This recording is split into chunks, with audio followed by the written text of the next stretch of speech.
আসসালামু আলাইকুম গাইস, সবাই কেমন আছেন? আশা করি আল্লাহর রহমতে ভালো আছেন। দেখেন তো এরা চিনতে পারেন কিনা, এরকম পাকনা আছে কের ঘরে ঘরে? কমেন্টে জানাইবেন। কোনো কথা শোনে না, ধৈর্য রাখা যায় না।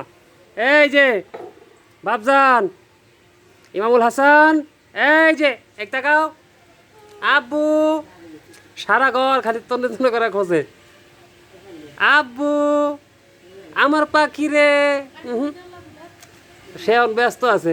এই যে বাবা, আব্বুরে, যার এরকম ছোট ছোট বাচ্চা আছে সবাই অবশ্যই সাবধানে রাখবেন, চোখে চোখে রাখবেন।